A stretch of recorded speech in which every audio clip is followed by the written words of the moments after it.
Muy buenos días, queridos hermanos, amigos de la red social. Les saluda el pastor Otto García, hoy desde la bella ciudad de Sioux Falls, en el estado de Dakota del Sur. Hoy es viernes 21 de febrero del año 2025 y damos gracias a Dios por este día más, por una semana más que nos ha dado de poder trabajar y proveer para los nuestros.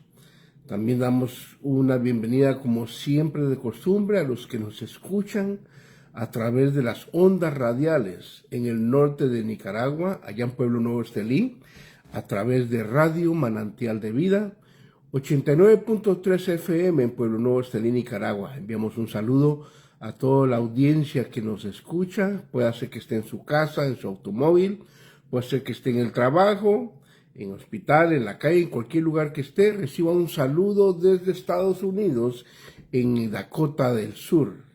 Y enviamos un saludo al pastor Aristis Matei González y su bella familia, que día a día ellos transmiten esta programación a la audiencia del norte de Nicaragua. También enviamos un saludo, como es de costumbre también, al pastor Frank Rodríguez desde Mesa, Arizona, que comparte esta programación en Ahora Televisión a través de la red social y también a través de Twitter, Facebook, YouTube y muchas plataformas más. Así que, Pastor Frank Rodríguez, un abrazo a ti y a tu bella esposa.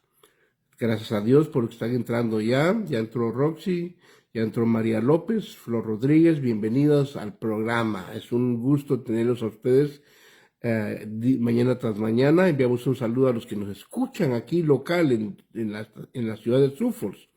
Esta semana he conocido gente que nos ve en Huron.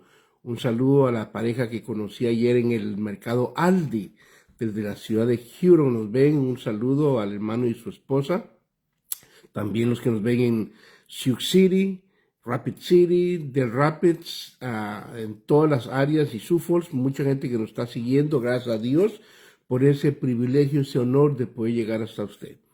Damos gracias a Dios por todo, y los que nos ven en Guatemala, California, Ensenada Baja California, Tijuana, Rosarito, allá en Guayaquil, Ecuador, mi querido hermano, amigo y pastor Juan Bonilla y su esposa Mélida, Rebeca y toda la familia que nos está viendo, reciba salud desde acá.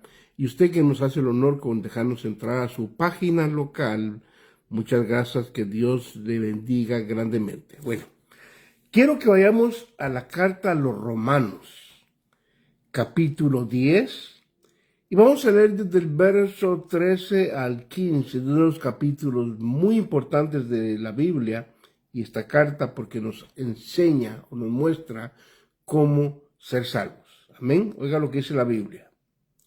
Verso 13. Porque todo aquel que invocare el nombre del Señor será salvo. ¿Cómo pues invocarán? Pregunta el escritor de Hebreos, el apóstol Pablo. ¿Cómo pues invocarán a aquel en quien no han creído? ¿Y cómo creerán en aquel en quien no han oído? ¿Y cómo oirán sin haber quien les predique? Muy importante. ¿Y cómo predicarán si no son enviados? Tal como está escrito: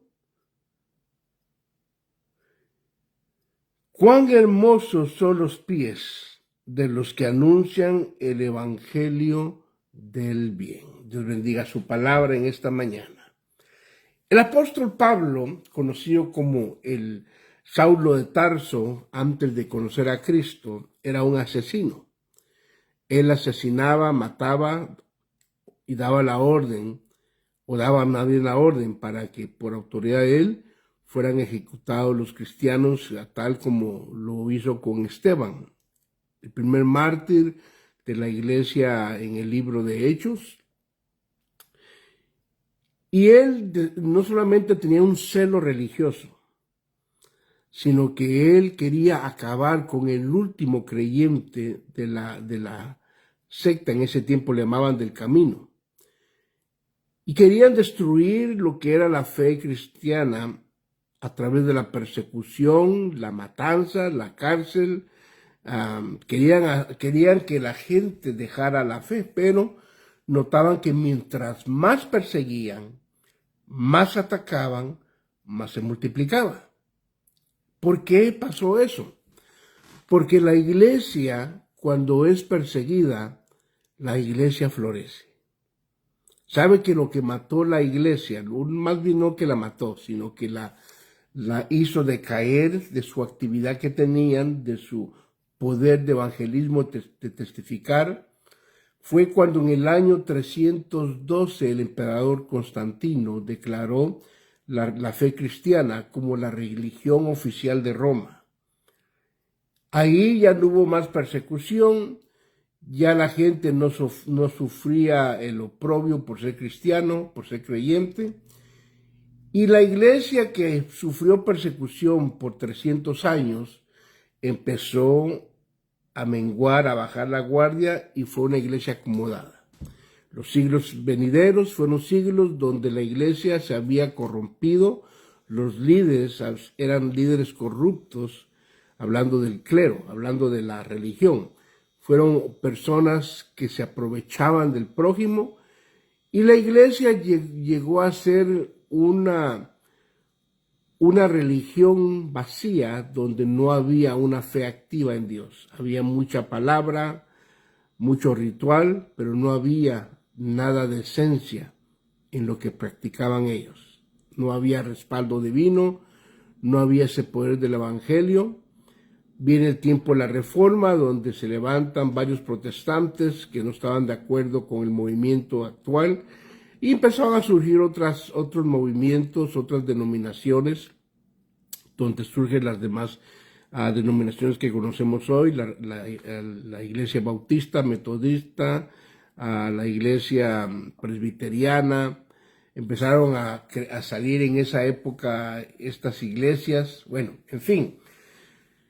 Y la iglesia hasta la fecha no es lo que fue en el libro de Hechos, déjeme decirle eso. Hemos visto el poder de Dios en varios lugares, pero no se compara a lo que fue el libro de Hechos. ¿Por qué razón? Porque la iglesia crece bajo la persecución. La iglesia se hace fuerte cuando es perseguida. Y por esa razón miramos que hay muchas iglesias en el mundo hoy, gloria a Dios por las iglesias, hay mucho creyente. Pero lo triste es que muchas de esas iglesias, muchos de los creyentes, somos creyentes sin el poder como la tenía el libro de Hechos. Somos iglesias donde hay mucha bulla, pero poca presencia de Dios. Bueno, pero no es el tema, para que no se me vaya sintiendo mal. Bueno, en este capítulo 10 de Romanos, acuérdense que a Romanos se le ha nombrado la constitución de la iglesia. Otros le llaman la carta magna o la carta mayor, por la razón de que en Romanos se encuentra todo lo que es doctrina, todo lo que son mandamientos, todo lo que son escatología, todo lo que es, todo está en Romanos. Alguien dijo que si nos quitaran la Biblia y nos dejaran Romanos, sería suficiente. Ahí se encuentran los pactos, las dispensaciones, la elección, la predestinación, el nuevo nacimiento, la regeneración, todos los temas doctrinales están allí. Bueno, pero en Romanos capítulo 10 nos habla de la salvación, cómo uno puede llegar a ser salvo. Muy interesante. Quiere decir que no es suficiente ser religioso, necesita tener salvación. Y es un mensaje que resuena en muchos púlpitos a través del mundo, porque se le anuncia al ser humano que existe el perdón de Dios sin hacer nada. Lo único que el ser humano tiene que hacer es arrepentirse. Hay quienes le quieren añadir a esa obra redentora, pero eso es lo que nosotros llamamos como un legalismo, un mérito humano que para Dios no tiene valor. Bueno, pero Romanos 10 pregunta el apóstol Pablo,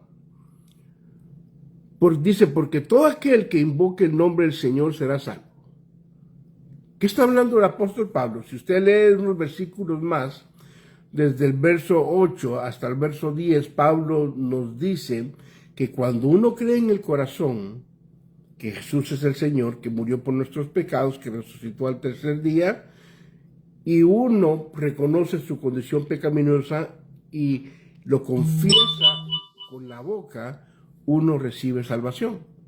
Ahora, no es solamente decir, Señor Jesús, venga a mi vida, entra y todo. Bueno, mire, yo como pastor, déjeme contarle mi experiencia como ministro. Hemos tenido gente en la iglesia que ha hecho la profesión de fe, la confesión de fe. Es más, se han bautizado en las aguas. Yo he tenido el gusto de bajarlos a las aguas. Unos de ellos han nacido de nuevo, otros no. ¿Por qué digo eso? Porque no es suficiente confesar y bautizarse. Porque a veces lo hacen de boca o lo hacen para que caiga cierta hermana, cierto hermanito en las manos de ellos, pero la intención de ellos nunca fue tener una relación con Cristo. ¿Y qué es lo que pasa? Vemos que la realidad fue una farsa, no hubo una conversión verdadera. ¿Por qué? Porque la vieja manera de vida que llevaban nunca se apartó. Entonces tenemos que tener cuidado. No todo lo que brilla es oro, no todo lo que baja a las aguas es salvo. Eso es algo que uno debe entender. Es más, en el libro de Hechos, cuando Felipe fue a Samaria, la Biblia nos habla del famoso mago que había en Samaria, Simón el mago. Ese hombre, dice la Biblia, que vio lo que Felipe estaba haciendo, la predicación, el poder de Dios, dice, y oiga lo que dice la Biblia, y aún Simón creyó y fue bautizado, y se unió a Felipe en el equipo ministerial. Sin embargo, cuando los apóstoles llegan, ese hombre no era nacido de nuevo. ¿Por qué? Porque estaba lleno de iniquidad, había pecado, quería comprar el Espíritu Santo. Entonces él no tuvo una experiencia legítima, y así tenemos que tener cuidado nosotros como creyentes, porque no todo el que confiesa, no todo el que baja al agua es salvo. Mientras no se haga el corazón, simplemente se metió a que lo bañaran, pero no hubo una conversión legítima. El verdadero creyente que sí ha alcanzado la salvación y había una transformación en él, se nota. Jesús dijo, el fruto se conoce por los árboles. El árbol se conoce por los frutos. Si un árbol no tiene buenos frutos, significa que no es buen árbol. Y así es como uno debe conocer. Bueno, entonces ya sabe que no todo el que va bajado a las aguas es salvo. Es un error que cometemos nosotros los creyentes. Le repito, a todo el que llega a la iglesia le decimos hermano, a todo el que bajó al agua, ya es salvo, se convirtió. No. Veamos los frutos. Eso no falla. Amén. Bueno, pero no es el tema. No quiero que se me ponga triste este fin de semana. Entonces dice claramente el apóstol Pablo que todo el que invocare el nombre del Señor será salvo. Nos habla de una vida, una transformación en el corazón de la persona. Pero pregunta el verso 14, pues ¿cómo invocarán a aquel a quien no han creído? Y eso es cierto. ¿Cómo va a venir la gente al conocimiento de Jesucristo si nunca han sabido de Él? Es más, dice, ¿y cómo creerán en aquel a quien no han oído? ¿Y cómo oirán sin haber quien les predique? Entonces hay varias cosas que Pablo está diciendo. Número uno, la gente debe conocer, debe saber de Cristo, debe saber de la oportunidad de salvación que Él está dando. Segundo, dice, ¿cómo creerán en aquel que no han oído y cómo oirán sin haber quien les predique? Es necesario que alguien hable del Evangelio. Pero oiga lo que dice. ¿Y cómo predicarán si no son enviados? Ahora, fíjese que ese pasaje, cuando estábamos nosotros en nuestra juventud en Los Ángeles, en la iglesia que crecimos, habían líderes dentro de la oficialidad que se enojaban porque nosotros decidimos como jóvenes ir a predicar al parque. Mirábamos que desfilaban diferentes hermanos en el púlpito que estaban en la oficialidad. Y nosotros como jóvenes queríamos predicar. Y mirábamos que solamente eran los adultos nada más. Y nosotros, hermanos, con el deseo. De repente un hermano se le prendió el foco, como decimos, tuvo la idea de decir, bueno, hermanos, ¿por qué no vamos a predicar a la calle? Y habíamos un grupo de jóvenes que éramos inquietos y dijimos, vamos. Empezamos a ir un grupo de 10, 15 al Parque MacArthur. a la 7 Broadway en Los Ángeles, a la Placita Alvera, al Parque Las Flores. Mire, empezamos a ir y donde íbamos hacíamos la invitación de salvación y la gente aceptaba al Señor. ¿Qué hacíamos? Los agarramos en nuestros autos, los llevamos a la iglesia, le dábamos un transporte de regreso a su casa. Y esa juventud, que éramos 15, 20 jóvenes, llegamos a ser cientos de jóvenes. Como está oyendo, cientos de jóvenes. La iglesia llegó a ser de una iglesia de 300 miembros a como unos 2,000 miembros. ¿Por qué razón? Porque empezamos a predicar a los parques, salíamos y hacíamos la obra del evangelio. Pero había gente de los oficiales que nos atacaba y usaba este verso. ¿Cómo predicarán si no son enviados? Estaban enojados porque salíamos a predicar y ellos querían que estuviéramos sentados esperando hasta que a ellos se les antojara enviarnos. Ese fue el caso con su servidor. Yo vengo de una iglesia grande también en California. Y yo miraba que todo el mundo salía de pastor, los enviaban. Yo dije a mi esposa, yo no creo que aquí voy a salir de pastor. ¿Por qué? Porque su servidor siempre ha sido una persona que habla lo que piensa.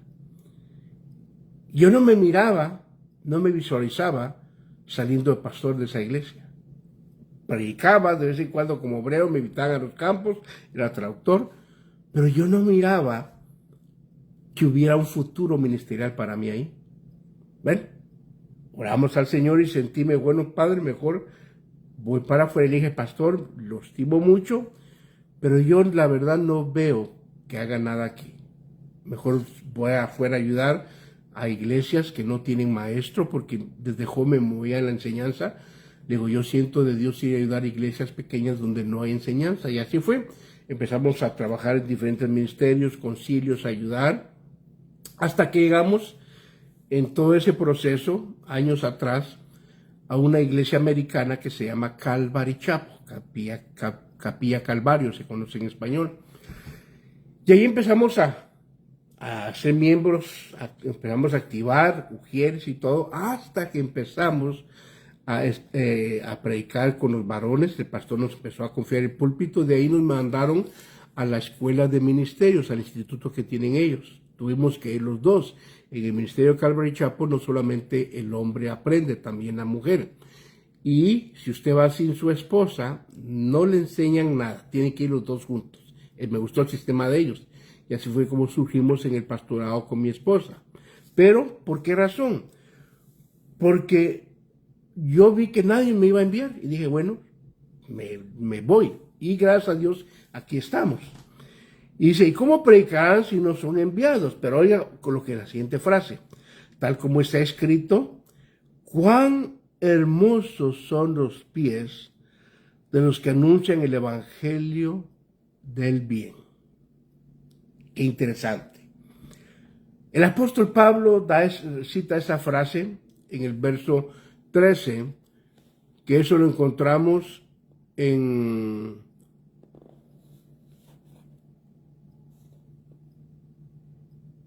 está en ¿qué libro está? En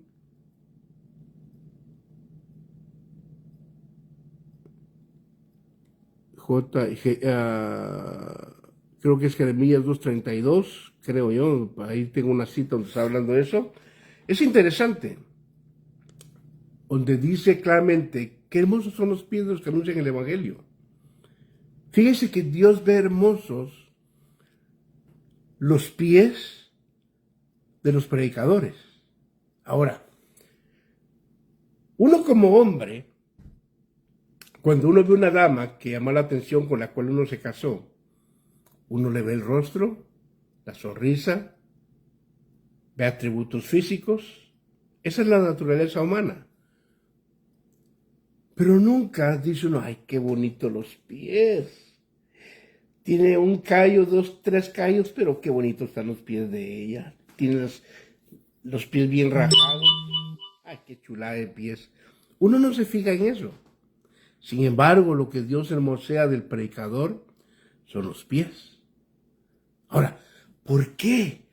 ¿Por qué? Mire, perdóneme si me extiendo un poco hoy. ¿Por qué es que Dios hermosea los pies? Porque los pies nos habla de un caminar. Qué hermosos son los pies que anuncian. Oiga, no la boca, los pies. Oigamos lo que la Biblia está diciendo.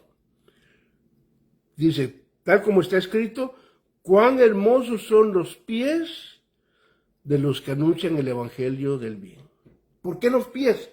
Porque los pies nos hablan de un caminar delante de Dios. ¿Sabe qué es la forma correcta de predicar? Usted y yo, que anhelamos ser usados por Dios, nuestra predicación debe ir acompañada de nuestro testimonio. Déjeme repetirlo. Nuestra predicación debe ir acompañada de nuestro caminar. Cuando alguien predica el evangelio, cuando alguien lo anuncia y camina rectamente, dice Dios, qué chulada de pies. ¿Por qué? Porque está anunciando no solo con su boca, pero más aún con su vida el evangelio de salvación. Por esa razón tenemos que entender que la Biblia dice, cuán hermosos son los pies de los que anuncian el evangelio. ¿Qué es lo que Dios se fija? En nuestro caminar, nuestros pies. Acuérdense que los pies lo llevan a uno a diferentes lugares. Sin embargo, Dios dice, cuán hermosos son los pies de los que anuncian el evangelio del bien o el evangelio de las buenas nuevas. Tenemos que entender que la parte más importante de un predicador, más que su conocimiento, más que su elocuencia, es su caminar. La forma en que vivimos diariamente, el testimonio que brindamos diariamente, da mucho que hablar de nuestro Dios. La gente escucha el mensaje de salvación, pero lo ven vivir a uno. Y lo primero, hermano, que yo oigo, la crítica número uno de mucha gente es, bueno, ¿para qué le sirve lo que predica si no vive lo que predica? Por eso nuestra vida o va a afirmar nuestra fe o la va a negar. Por esa razón, dice el apóstol Pablo, cuán hermosos son los pies de los que anuncian el evangelio del bien. Tenemos que entender que lo que Dios anhela es un ejército de predicadores. No solamente que hablemos y prediquemos y le digamos a la gente. Porque déjeme decirle, la gente no es tonta, con el perdón de la palabra. La gente se fija no solo en nuestras palabras, en nuestra forma de vivir, en la forma que actuamos. He ahí por qué hay que caminar rectamente delante de Dios y delante de los hombres. Les repito y con eso termino. Nuestro caminar puede reforzar nuestra fe, puede confirmar lo que predicamos o nos puede hacer en el haznos reír de mucha gente. Lo más duro para un predicador no es dar el mensaje, es vivirlo. Déjenme repetirles una vez más. Lo más duro para un predicador no es dar el mensaje, es vivirlo. Y ahí es donde muchos no hemos entendido el propósito del evangelio. Hay gente que predica o anhela predicar, aunque su vida esté mal. No es la forma correcta de servir a Dios. Tenemos que servir a Dios con nuestra vida, con nuestro ejemplo, con nuestras palabras, con nuestro caminar. ¿Por qué? Porque eso es lo que va a confirmar el evangelio. Amén. Así que creo que el mensaje ha sido claro en esta mañana. Cuán hermosos son los pies de aquellos que anuncian el evangelio del bien. Si usted y yo estamos caminando conforme lo que conocemos y predicamos, Dios ve hermoso nuestros pies, nuestro caminar. A Él le agrada a un creyente que ponga por práctica la palabra. Amén. Oremos esta mañana. Padre Celestial, te damos gracias por este día viernes. Gracias por tu misericordia, por tu amor, por tu bondad. Te doy gracias, Padre Celestial, por todo lo que has hecho en nuestra vida. Gracias, Señor, por el privilegio de darnos vida una vez más. Gracias porque hoy respiramos y nuestro corazón late sin dificultad. Te doy gracias por ello, Señor, pero te pido por aquellos que están enfermos, que nos están viendo a través de esta programación o que nos escuchan a través de la radio. Yo te pido, Padre Celestial, que pongas tu mano de sanidad sobre esos cuerpos. En el nombre de Jesús, por tus llagas fueron curados. Envía salud, sanidad a sus cuerpos. En el nombre de Jesús. Gracias, Padre. Toca esas vidas. En el nombre de Jesús. Gracias por escucharnos. Ahora te pido que este fin de semana sea un fin de semana donde podamos descansar y buscar tu rostro. Que aquellos que se han apartado del Evangelio regresen, aquellos que nunca te han buscado, tomen la oportunidad de buscarte, Señor. Gracias por esa oportunidad, bendice a cada uno, bendice cada radioescucha, cada familia, cada hogar, bendice a los dueños de las páginas, Padre, a los administradores que han permitido que este programa y muchos programas más de bendición entren a sus redes. Bendíceles, Padre, en el nombre de Jesús. Bendice a los que nos están viendo en vivo, desde Guatemala, desde Suffolk, desde otros lados, Señor. Bendíceles. Gracias por esa oportunidad. Te damos a ti las gracias, Señor, en el nombre de Jesús. Amén, Padre. Y amén. Hermano Wilson Rodríguez, bienvenido. Yulisa Macedo, saludos, mija. Te esperamos este domingo en la iglesia. No faltes, bendiciones. Está la tía Eloísa y mi tío Gerardo, saludos a ellos. Flor Rodríguez también está viendo, María López, Roxy Cristales también está viendo aquí localmente de Suffolk. Un saludo para todos, un abrazo. Y acuérdese, no falte este fin de semana de buscar a Dios. Vaya a la iglesia. Hay aquí en Suffolk, en Sioux City, en otras ciudades hay varias iglesias. Visite una de esas iglesias, conozca. Y si quiere conocer nuestra congregación, estamos en Suffolk, en el 506 North Kiwanis Avenida. 506 North Kiwanis Avenida. Nos reunimos mañana sábado para la clase de liderazgo a las 7:30 p.m. Y el día domingo tenemos servicio general a las 3 p.m. Lo invitamos. Vaya este domingo, visítenos a las 3 p.m. en el 506 North Kiwanis Avenida. También tenemos a las 7 de la noche otra obra, otra iglesita, donde se están reuniendo los hermanos también, en el 201 West Florida Street. 201 West Florida Street, en la ciudad de Marion. Ahí estamos también. Ahí también se reúnen los hermanos. Visite cualquiera de las dos. 201 West Florida Street, en la ciudad de Marion, o el 506 North Kiwanis. Amén. Así que los esperamos este fin de semana. Dios me lo bendiga y acuérdese, busquemos a Dios mientras Él es hallado y confiemos en Él. Bendiciones y nos vemos pronto.